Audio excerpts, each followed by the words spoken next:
Hey, how's it going, YouTube? How y'all doing today? This animal, that animal back there, this animal right over here, and that red steer right there, they're the 4 animals going to market tomorrow. When after I take these 4 animals to market, I will have made enough money to cover all of my costs. So the 20 tons of hay that I just bought, the 10 tons of hay that I got sitting out in the front yard, excuse me, it ain't 10 tons anymore. These round bales that I've been feeding, I still got like 14 bales or something like that, 12 bales sitting out front.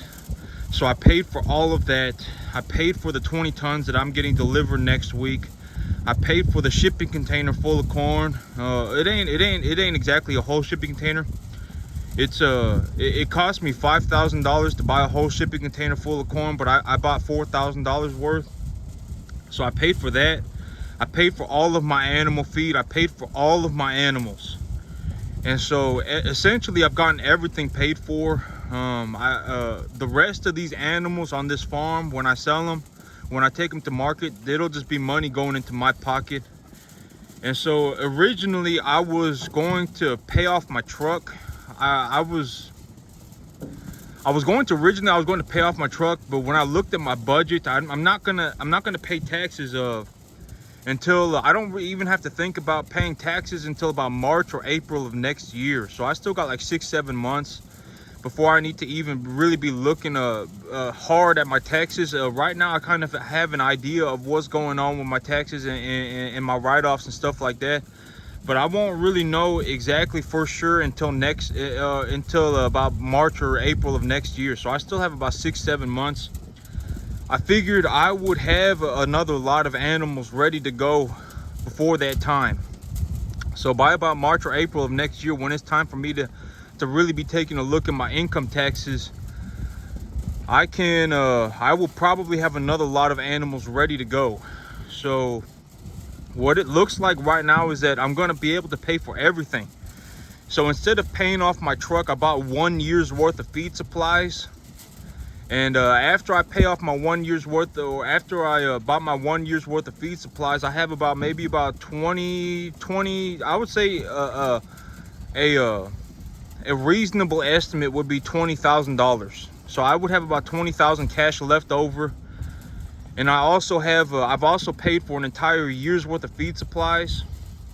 And the reason that I bought the entire year's worth of feed supplies right now is because the feed supplies I got them at seasonal prices, so they're cheaper right now.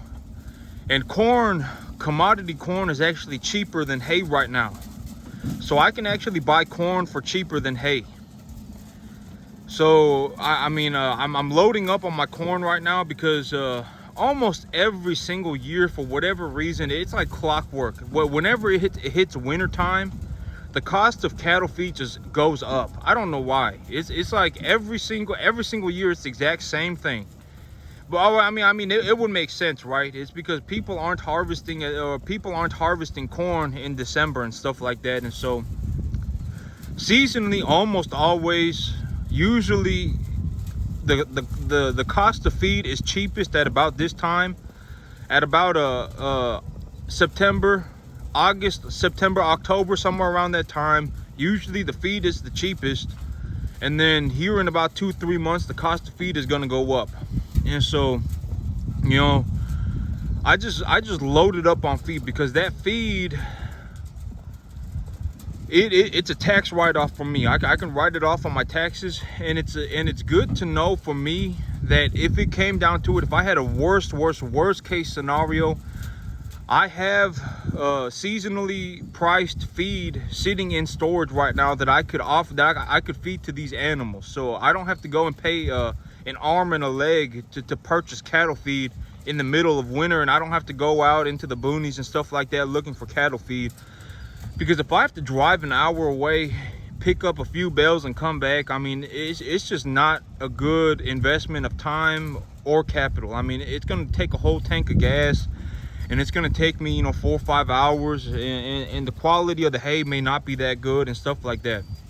And so the hay, I bought the highest testing hay that I could buy. It's nearly a dairy quality soybean hay. and then I can purchase corn from a commodity broker right now, and the commodity broker corn, I can get it delivered to me for about $5.45 a bushel, and that's delivered prices. And so I would think that if I didn't have to pay for the trucking, it would be like a $5.15 a bushel or $5.25 a bushel, something like that. But hauling corn an hour, hauling 20 tons of corn takes a lot of diesel. And so you know, if they got a haul 20 tonnages of corn, 25 tons of corn an hour, you know, my grain broker, he's in the same area that I bought the soybean hay from. You know, you got to go almost an hour away, but this soybean hay that I bought came from the same area. And you know, hauling that corn an hour, it's gonna take a lot of diesel. And so, yep, I got everything. I just loaded up on cattle feed, as much cattle feed as I could buy. I really don't. My big thing about the cattle feed is that, you know, I bought a very good cattle feed. The reason that I purchased this cattle feed is because if I put it together, the animals they put on weight very well. I would anticipate that the TDN of the combined feeds is somewhere around 70-75%. And if necessary, I can reduce the like, let's say I got a dairy quality protein hay, or I got a dairy quality legume hay, and I need to reduce the protein in it to offer the animals a proper diet. Well, if I grow grass here myself, I can gauge the amount of protein in the feed via the either the corn or by the grass that I grow here myself. And so if I really think, oh man, these animals are having really bad the indigestion from having too much protein. Okay, so just from what I've seen, you know, just from the information that I have collected, you know, it seems to be pretty consistent. And from what I have seen, these animals, as they get bigger, they require less protein. I know that like I've watched a lot of things on people, and they talk about that the smaller the calf is, the higher the protein in their diet needs to be. And that's just another way of saying it. But the bigger they get, the less protein that they need. And so, you know, so when I look at bringing in feedstuffs, you know, I know that I will be bringing in calves that are around 2.5 to 3.5 weight. So I formulate their feed according to the smaller calf, and then as they get bigger, I can always reduce the amount of nutrition in their feed by offering things like more corn, or I can grow with the grass that I grow here myself. I can grow it to a later stage of development. I can reduce the fertilizer concentrations on the grass. Things I can grow with different variety of cultivar of grass and stuff like that. There are many ways to do it, but I can slowly reduce the amount of protein in their feed as necessary. And so when I buy feedstuffs, that I'm going to put away in storage, I always formulate my feedstuffs for the smallest calves, because I can fiddle fart around with the feed and create a feed that the bigger animals can eat by utilizing the smaller animals' feedstuffs. But I can't really fiddle fart around with the feedstuffs for the smaller or for the bigger animals and give it to the smaller animals, because the smaller animals, the smaller they are, the more nutritious diet that they require. And the big problem with not getting the diet correct, from what I have seen for these small 2.5, 3.5 weight stocker cattle, is that the smaller the animal is, the faster they will get sick, and the faster they will get sick faster, and they will die faster. And so, the bigger the animal is, the less of a risk they have of getting very sick and dying very quickly. And so when I make these feed plans, that's also another very big reason why I always make the feed plans according to the smallest animals that I'm going to raise. And if I can, even $20,000, realistically, there's before I bought all the animal feedstuffs, right? Like before I bought everything for the animals, and I bought the 20 tons of hay, and then I bought the another 10 tons of hay, and then I bought another 20 tons of feed. They're really, the reason I did that is because it is a tax write-off for me, but there's also zero reason for me to walk around with $40,000 in my bank account, right? Let's say I have $40,000 in my bank account and I continue to make money. Well, in 6 months, that $40,000 is going to be closer to $100,000. And so, there really is not any reason for me to just hold on to these large amounts of capital, especially if I can put that capital into things that will make me more money. Like, like here's an example. Like me, if I were going to plant this whole field of grass and I were going to plant it very, very well, it would cost me about $750, right? And for that $750, I can plant enough grass to feed about 50 cattle. And I would rather feed 50 cattle than hold on to $750, because if I feed 50, if I feed 50 cattle, I can make like $9,000 a month. And so, I would rather do that than hold on to $750 a month. And so, but that's how I look at money. If there is a way for me to invest the capital to where the capital will grow, I would rather invest the capital than hold on to it. And that's why I purchased this feed.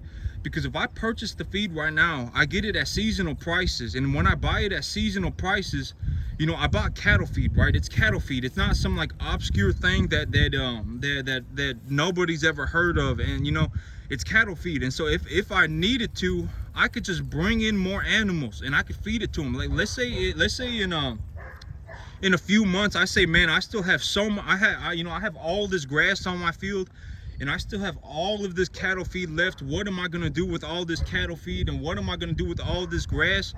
I'll just bring in more cattle, right? It's not a big deal. I can bring in more cattle, and I can get them to eat the feed faster, and so I can feed it to the animals faster by just bringing in more animals. It's not that big of a deal. And so I would rather put that feed in storage while it's at seasonal prices. Here in a couple of months, the hay costs and stuff like that are going to go up. I would even think that the cost of corn is going to go up. And so the price, I would rather buy things when they're cheap, hold on to them, and if it turns into a very, very bad situation where I'm like, man, it's not even a bad situation, right? It would be a good situation to be in. I would say, oh my God, I have so much stuff just sitting here. I need to bring in more animals. What does that mean? It means, man, I have so much feed supplies that I need to increase my revenue right now. I need to increase my revenue right now, or the feedstuffs will go bad. And so that's essentially, it essentially turns into a situation where if things turn out to be too good, I will put myself in a situation where if things turn out to be too good, I can deal with it by just doing better. But if things turn out to be a bit worse, if things turn out to be bad, let's say we go into there's a flash drought. For a month in the winter time or something like that, it just suddenly gets very dry and my grass just stops growing. And I need to start feeding the animals a total mixed ration. Well, I have the feed supplies sitting in storage right now, and so I can feed it to the animals. It's not a big deal, So that's more of what I am. When I look at the things that I do, why do I purchase the feedstuffs that I do? Why do I purchase the feedstuffs according to the smallest animals that I'm going to raise. And I put feedstuffs away when they're seasonally priced because they're cheaper. And if things go too well, if I do too good, then I can just bring in more animals and I can feed the stuff out faster. If I end up doing just way too good, I can just bring in more animals, right? And I say, oh man, I got too much grass here. Oh man, my whatever. The cost of feed has gone up, but I still have stuff sitting in storage. I don't need to really buy anything. It doesn't matter to me if the cost of feed goes up or whatever. And if the cost of feed goes down, it don't matter to me either, right? I mean, it's like, oh man, I could have saved $200. It's not that big of a deal. And $245 a tonnage for a 70% TDN, 16% protein feed, 18% protein feed, it's going to be about the national average.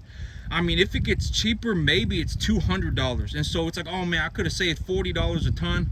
I don't really care. You know what I'm saying? Like the $40 a ton, I mean, it's not going to be what makes or breaks me, right? At the end of the day, you know, it's like, oh my God, I could have saved $35 a ton. It's not a big deal. Oh my God, on 30 tons, that's $1,000. It's not a big deal, right? I mean, I would just rather buy things when I know that they are seasonally cheap.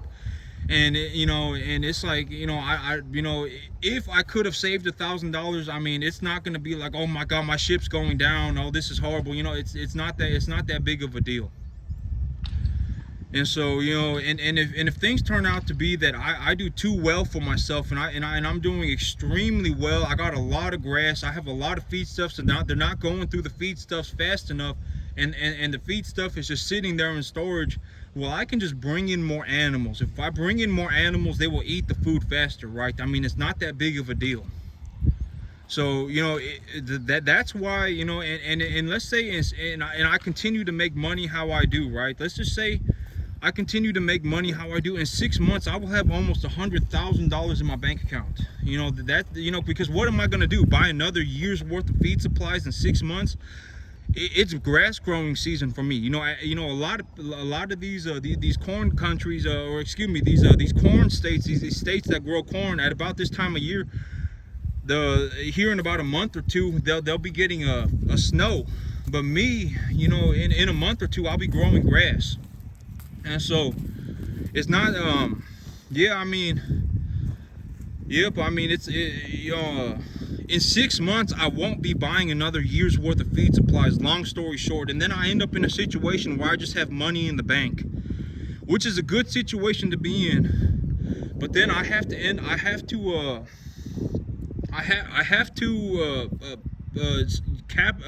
invest that capital, or I'm going to end up having to pay income tax on it. And so, you know, here, you know, in about 6-7 months, depending on what my accountant says and stuff like that, you know, I'm gonna have to talk to my accountant. I'm gonna have to let him know how much money I made, because I make drastically more money this year than I did last year. And I mean, it's drastic. It's like 5-fold. And so, you know, I'm gonna have to talk to him about it. And if he tells me, yeah, man, you know, this, that, he's gonna tell me, I'm gonna tell him, hey, I've done this, I've invested in this, for my business and stuff like that. And if he tells me worst case scenario, my worst case scenario power play would be that I would just go and buy myself an F-350. If he tells me, oh man, you're gonna have to end up paying taxes, you know, you only got $80,000 invested this year, you're still gonna have to pay taxes on 70 grand. I would just take the 70 grand, and I would just go and take a loan from the bank and purchase, or from a Ford Motor Company, and buy a $70,000 truck, and just pay the whatever, the $350-$450 a month on it. You know, because I could trade in my truck for it, and so that's not that big of a deal. I don't have a truck as an asset on my LLC as of right now. And so if I needed to, I could do that. And so, you know, whichever way I can do it, you know, I'm going to have to just figure it out. But I got a good grasp on things. I got a good understanding of what's going on. And, you know, I got a good handle on things right now. I've made a lot of money. I just need to stay after it. And that's it for me today, YouTube. Y'all have a good one.